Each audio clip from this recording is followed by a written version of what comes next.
Olá, querido, olá, querida. Sejam todos muito bem-vindos ao nosso canal Universo da Mulher. Aqui é a sua amiga e sua irmã Anita Castro e nós estamos começando mais uma partilha dos estudos da obra de André Luiz. Nós estamos vendo aqui o segundo livro da série sobre a vida no mundo espiritual, que é o livro Os Mensageiros. E hoje nós vamos ver o capítulo de número 35, que vem sob o título Culto Doméstico. Mas antes eu te convido para que tu já curtas esse vídeo agora, antes que você esqueça de curtir lá quando terminar de escutar, para que você possa me auxiliar e também me estimular a trazer materiais abençoadores para todos nós aqui no nosso canal Universo da Mulher com a Anita Castro, e também, especialmente, para que a gente possa compartilhar esses conteúdos com outras pessoas. Porque quando nós curtimos aqui os vídeos, os materiais que são propostos, o algoritmo do YouTube vai entender que esse material é importante para nós e vai partilhar com outras pessoas. Então, me auxilie a abençoar também outras vidas. Curta já agora esse vídeo, ok, querido, querida? Assim, você vai estar me abençoando e abençoando muitas outras vidas.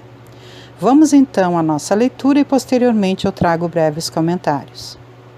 André Luiz nos fala o seguinte: nas primeiras horas da noite, Dona Isabel abandonou a agulha e convidou os filhinhos para o culto doméstico. Notando o interesse que me despertavam as crianças, Aniceto explicou: as meninas são entidades amigas de nosso lar, que vieram para serviço espiritual e resgate necessário na terra. O mesmo, porém, não acontece ao pequeno, que procede de região inferior. De fato, eu identificava perfeitamente a situação. O rapazola não se revestia de substância luminosa e atendia ao convite materno não como quem se alegra, mas como quem obedece. Com tamanha naturalidade, se sentaram todos em torno da mesa, que compreendi a antiguidade daquele abençoado costume familiar. A filha mais velha, que atendia por Joaninha, trazia cadernos de anotações e recortes de jornais. A viúva sentou-se à cabeceira e, após meditar breves instantes, recomendou à pequena Nelly, de 9 anos, fizesse a oração inicial do culto, pedindo a Jesus o esclarecimento espiritual. Todos os trabalhadores invisíveis sentaram-se respeitosos. Isidoro e alguns companheiros mais íntimos do casal permaneceram ao lado de Dona Isabel, sendo quase todos vistos e ouvidos por ela. Tão logo começou aquele serviço espiritual da família, as luzes ambientes se tornaram muito mais intensas. Profunda sensação de paz envolvia meu coração. A pequena Nelly, em voz comovente, fez a prece: Senhor, seja feita a vossa vontade, assim na terra como nos céus. Se está em vosso santo desígnio que recebamos mais luz, permiti, Senhor, tenhamos bastante compreensão no trabalho evangélico. Dai-nos o pão da alma, a água da vida eterna. Sede em nossos corações, agora e sempre. Assim seja. Dona Isabel pediu à filha mais velha lesse uma página instrutiva e consoladora, e em seguida algum fato interessante do noticiário comum, ao que Joaninha atendeu, lendo o pequeno capítulo de um livro doutrinário sobre a irreflexão e um episódio triste de jornal leigo. A primogênita de Isidoro, que revelava muita doçura e afabilidade, parecia impressionada. Tratava-se de uma jovem de bairro distante, vítima de suicídio doloroso. O repórter gravara a cena com característicos muito fortes. A leitora estava trêmula, sensibilizada. Assim que Joaninha terminou, Dona Isabel abriu o Novo Testamento como se estivesse procedendo ao acaso, mas em verdade eu via que Isidoro, do nosso plano, intervinha na operação, ajudando a focalizar o assunto da noite.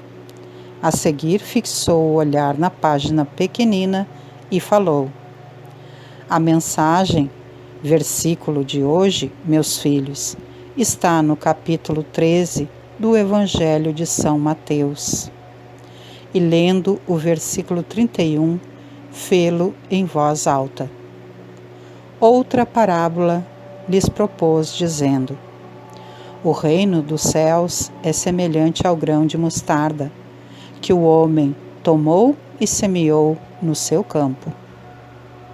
Observei então um fenômeno curioso. Um amigo espiritual que reconheci de nobilíssima condição, pelas vestes resplandecentes, colocou a destra sobre a fronte da generosa viúva. Antes que lhe perguntasse, Aniceto explicou em voz quase imperceptível: aquele é nosso irmão Fábio Aleto, que vai dar a interpretação espiritual do texto lido. Os que estiverem nas mesmas condições dele poderão ouvir-lhe os pensamentos, mas os que estiverem em zona mental inferior receberão os valores interpretativos, como acontece entre os encarnados, isto é, teremos a luz espiritual do verbo de Fábio na tradução do verbo materializado de Isabel. Nosso mentor não poderia ser mais explícito.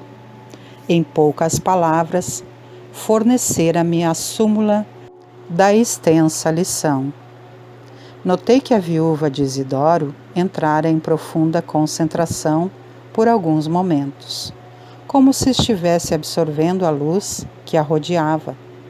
Em seguida, revelando extraordinária firmeza no olhar, iniciou o comentário. Lemos hoje, meus filhos, uma página sobre a irreflexão e a notícia de um suicídio em tristíssimas circunstâncias. Afirma o jornal que a jovem suicida se matou por excessivo amor. Entretanto, pelo que vimos aprendendo, estamos certos de que ninguém comete erros por amar verdadeiramente. Os que amam de fato são cultivadores da vida e nunca espalham a morte. A pobrezinha estava doente, perturbada e refletida. Entregou-se à paixão que confunde o raciocínio e rebaixa o sentimento. E nós sabemos que da paixão ao sofrimento ou à morte não é longa a distância. Lembremos, todavia, essa amiga desconhecida com um pensamento de simpatia fraternal. Que Jesus a proteja nos caminhos novos. Não estamos examinando um ato que ao Senhor compete julgar, mas um fato de cuja expressão devemos extrair o ensinamento justo. A mensagem evangélica desta noite assevera pela palavra de nosso Divino Mestre aos discípulos que o reino dos céus é também semelhante ao grão de mostarda que o homem tomou e semeou no seu coração. Devemos ver neste passo, meus filhos, a lição das coisas mínimas. A esfera carnal, onde vivemos, está repleta de reflexões de toda a sorte. Raras criaturas começam a refletir seriamente na vida e nos deveres, antes do leito da morte física. Não devemos fixar o pensamento tão só nessa jovem que se suicidou em condições tão dramáticas, ao nos referirmos aos ensinos de agora. Há homens e mulheres com maiores responsabilidades em todos os bairros, que evidenciam paixões nefastas e destruidoras no campo dos sentimentos, dos negócios, das relações sociais. As mentes desequilibradas pela irreflexão permanecem, neste mundo, quase por toda a parte. É que nós temos descuidado das coisas pequeninas. Grande é o oceano, minúscula é a gota, mas o oceano não é senão a massa das gotas reunidas. Fala-nos o Mestre em divino simbolismo da semente de mostarda. Recordemos que o campo do nosso coração está cheio de ervas espinhosas, demorando talvez há muitos séculos em terrível esterilidade. Naturalmente, não deveremos esperar colheitas milagrosas. É indispensável amanhar a terra e cuidar do plantio. A semente de mostarda a que se refere Jesus constitui o gesto, a palavra, o pensamento da criatura. Há muitas pessoas que falam bastante em humildade, mas nunca revelam um gesto de obediência.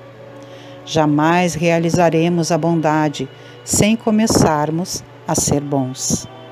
Alguma coisa pequenina há de ser feita antes de edificarmos as grandes coisas. O Senhor ensinou muitas vezes que o reino dos céus está dentro de nós.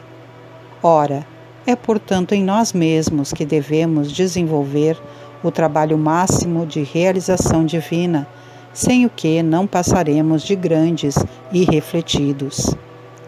A floresta também começou de sementes minúsculas, e nós, espiritualmente falando, temos vivido em densa floresta de males, criados por nós mesmos, em razão da invigilância na escolha de sementes espirituais. A palestra de uma hora, o pensamento de um dia, o gesto de um momento, podem representar muito em nossas vidas. Tenhamos cuidado com as coisas pequeninas e selecionemos os grãos de mostarda do reino dos céus. Lembremos que Jesus nada ensinou em vão. Toda vez que pegarmos desses grãos, consoante a palavra divina, semeando-os no campo íntimo, receberemos do Senhor todo o auxílio necessário. Conceder-nos-á a chuva das bênçãos, o sol do amor eterno, a vitalidade sublime da esfera superior. Nossa semeadura crescerá e em breve tempo atingiremos elevadas edificações. Aprendamos, meus filhos, a ciência de começar, lembrando a bondade de Jesus a cada instante. O Mestre não nos desampara, segue-nos amorosamente, inspira-nos o coração. Tenhamos, sobretudo, confiança e alegria. Reparei que Fábio retirou a mão da fronte da viúva e observei que ela entrava a meditar, como quem sentira o afastamento da ideia em curso. Havia grande comoção na assembleia invisível às crianças, que por sua vez também pareciam impressionadas. Dona Isabel voltou a contemplar maternalmente os filhos e falou: procuremos agora conversar um pouco. Que capítulo interessante este, não é mesmo, meus queridos? Aqui nós vemos uma reunião do Evangelho no lar, dentro do lar de uma mãe com seus filhinhos, que pode se comparar a qualquer outra família, uma das nossas famílias, quando nós nos reunimos em torno do Evangelho no lar. Então, quando nós fazemos o Evangelho no lar, é assim que acontece, queridos. A espiritualidade superior que se compromete a estar conosco vai estar sempre nos acompanhando. Por isso é tão importante mantermos o dia e o horário das reuniões, porque os nossos benfeitores, eles são muito ocupados. E então eles marcam aquele horário em suas agendas ocupadíssimas e vêm ter conosco. Então é fundamental que a gente seja responsável e faça sempre o nosso Evangelho no Lar no mesmo horário e no mesmo dia. Aqui no nosso canal Universo da Mulher com Anita Castro, vocês sabem que nós temos sempre o Evangelho no Lar às 21 horas. E aí todos estão convidados a participarem.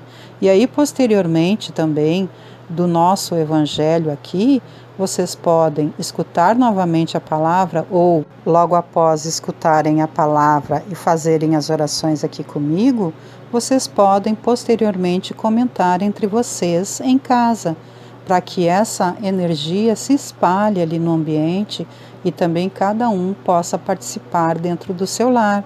E vocês podem também não somente fazer aqui junto com o canal Universo da Mulher, o Evangelho no Lar, mas vocês podem fazer em outro dia da semana também, somente a família de vocês. É importante que a gente tenha o culto do Evangelho no Lar, porque Jesus nos envia o socorro e os benfeitores estão conosco. Vejamos aqui que quando houve essa reunião, os irmãos espirituais estavam ali junto, trabalhando, favorecendo, abençoando esse lar e participando dos trabalhos. Mesmo aqueles irmãos que estão talvez ligados a nós com intenções não tão purificadas, eles também recebem as bênçãos através do Evangelho no Lar, não é mesmo? E como nós vimos aqui, quando nós somos inspirados nos comentários das palavras que nós recebemos, nós temos aí a inspiração da espiritualidade superior, como nós vimos aqui, que aquele irmão colocou a sua destra ali, muito amorosa, muito luminosa, na cabeça da irmã, para que ela pudesse fluir ali a interpretação daquilo que eles tinham visto ao longo do trabalho do Evangelho no Lar. Então, gente, olha a importância do Evangelho no Lar, não é mesmo? E aí, posteriormente, essa família ficou ali comentando, e então depois eles concluem com a oração, assim como todos nós fazemos. Capítulo maravilhoso, não é mesmo? Que a gente possa fluir, que a gente possa sorver as bênçãos das reflexões que nós fomos abençoados hoje. Ainda antes de nós terminarmos, eu convido a todos vocês para que todas as segundas-feiras, às 19 horas, venham estar comigo aqui no nosso canal Universo da Mulher com Anita Castro, para que possamos fazer a partilha do ESG, Estudo Sistematizado da Doutrina Espírita. Todas as quartas-feiras, às 21 horas, nós temos o nosso encontro aqui para fazermos o nosso Evangelho no Lar, convidando a presença de Jesus e dos amigos espirituais a abençoarem os nossos lares. Todas as quintas-feiras, às 18h30, nós temos então os estudos da obra de André Luiz. E todas as sextas-feiras, às 18 horas, a partir do momento do passe, sob direção da nossa querida amiga e mentora Maria da Soledade, reunida com todos os queridos benfeitores que vêm nos favorecer, todos eles a serviço de Jesus, para abençoar-nos, ofertando-nos as energias benéficas do passe.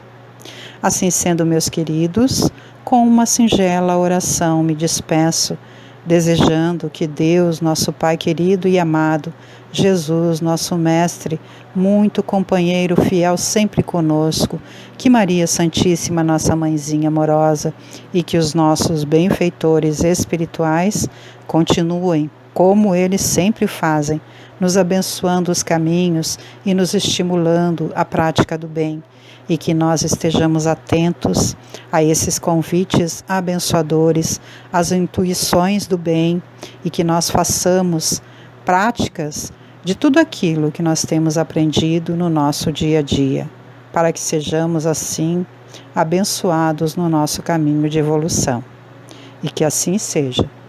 Deixo então um grande beijo no coração de todos e me despeço, desejando que haja em nossos caminhos sempre muita, muita paz e harmonia. Tchau, tchau, meus queridos e minhas queridas.